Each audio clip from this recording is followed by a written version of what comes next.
Assalamualaikum warahmatullahi wabarakatuh. Perkenalkan, nama saya Indri Ramadhanti dengan NIK 66612301811. Pada kali ini saya akan mempresentasikan hasil mengenai analisis visi, misi, tujuan, dan sasaran Universitas Sultan Agung Tirtayasa. Pada misi Untirta ini sudah menggambarkan tujuan jangka panjang karena mencerminkan tren global yang berorientasi pada masa depan dengan melibatkan teknologi, smart university, lingkungan, green university, dan persaingan global ASEAN. Visi Untirta yang menekankan lulusan yang unggul, berkarakter, dan siap bersaing mengindikasikan komitmen universitas untuk menghasilkan individu yang tidak hanya memiliki kompetensi akademik yang kuat, tetapi juga memiliki integritas moral yang tinggi dan kemampuan adaptif untuk menghadapi tantangan dunia kerja yang dinamis. Selanjutnya, pada misi Untirta ini sudah menggambarkan secara jelas mengenai kegiatan-kegiatan yang dilakukan oleh Untirta untuk mewujudkan visi pada masa sekarang.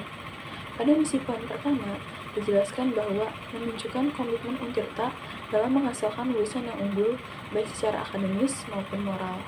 Pada misi poin kedua, menjelaskan terkait penelitian dan pengabdian masyarakat. Hal tersebut mendukung visi Untirta untuk menjadi universitas yang responsif terhadap perkembangan zaman serta meningkatkan reputasi di tingkat ASEAN. Lalu pada misi poin ketiga, dijelaskan bahwa menunjukkan Untirta menempatkan aspek keberlanjutan dan integrasi teknologi dalam pengelolaannya. Secara keseluruhan, misi Untirta berperan sebagai kerangka kerja untuk mencapai visi menjadi universitas yang integrated, smart, and green yang unggul di kawasan ASEAN pada tahun 2030. Pada tujuan Untirta yang telah dirumuskan secara umum, sudah sesuai dengan misi Untirta karena masing-masing tujuan mendukung upaya pencapaian misi. Namun, untuk memastikan keselarasan yang lebih fokus dan efisien, tiga misi tersebut sebaiknya diiringi oleh tiga tujuan utama yang mewakili setiap misi. Dengan demikian, setiap misi memiliki satu tujuan yang spesifik dan relevan. Hal ini akan memastikan adanya keterpaduan dan konsistensi antara misi dan tujuan yang ingin dicapai, sehingga misi dan tujuan dapat lebih terarah dan efektif dalam pelaksanaannya.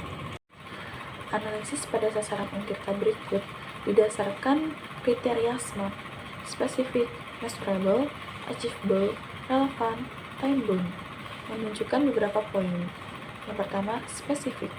Sebagian besar sasaran cukup spesifik karena mereka mengidentifikasi area pengembangan atau pencapaian yang ingin diraih, seperti pengembangan karir mahasiswa, peningkatan jumlah publikasi dosen, peningkatan kompetensi, dan pembangunan infrastruktur kampus.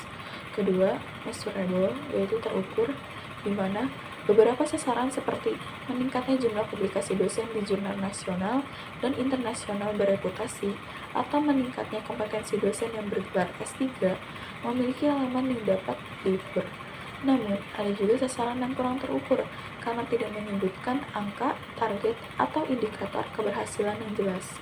Sebagai contoh, menguatnya mutu kelembagaan Untirta di level nasional dan internasional sebaiknya dijelaskan dengan indikator yang lebih terukur. Lalu yang ketiga ada achievable, dapat dicapai, di mana sasaran seperti peningkatan peran dosen, pengembangan karir mahasiswa, dan penguatan infrastruktur ICT tampaknya dapat dicapai jika didukung dengan sumber daya dan strategi yang tepat. Namun, beberapa sasaran yang terkait dengan peringkat internasional atau akreditasi mungkin memerlukan evaluasi lebih lanjut mengenai apakah sumber daya, waktu, dan dukungan yang ada cukup untuk mencapainya. Lalu yang keempat, relevan. Sebagian besar sasaran relevan dan mendukung tujuan utama Untirta untuk menjadi universitas yang unggul dan berdaya saing di tingkat nasional dan internasional. Sasaran seperti terwujudnya pembangunan infrastruktur kampus berwawasan lingkungan, mendukung visi integrated smart and green, it's green university. Lalu yang terakhir, time bound, berbatas waktu, di mana sasaran-sasaran tersebut belum terikat oleh waktu. Tidak ada batasan waktu yang disebutkan untuk kapan setiap sasaran harus dicapai, sehingga sulit untuk mengevaluasi progres dan keberhasilan pencapaiannya. Sasaran di atas umumnya sudah spesifik, relevan, dan dapat dicapai, namun masih memerlukan penyempurnaan agar lebih terukur dan terikat waktu. Menambahkan indikator kinerja dan target, waktu yang jelas, akan membantu memastikan bahwa sasaran tersebut memenuhi kriteria SMART secara lebih lengkap. Target waktu yang telah ditetapkan dalam visi Untirta memberikan arah dan kerangka waktu untuk pencapaian tujuan besar universitas. Namun, idealnya setiap sasaran perlu mencantumkan batas waktu yang jelas agar dapat mengukur progres secara bertahap dan memastikan bahwa upaya pencapaian visi tetap berada di jalur yang benar. Dengan menyertakan target waktu yang terperinci dalam setiap sasaran, akan lebih mudah bagi institusi untuk memantau, mengevaluasi, dan melakukan penyesuaian jika diperlukan. Itu saja penyampaian dari saya, kurang lebihnya mohon maaf. Wassalamualaikum warahmatullahi wabarakatuh.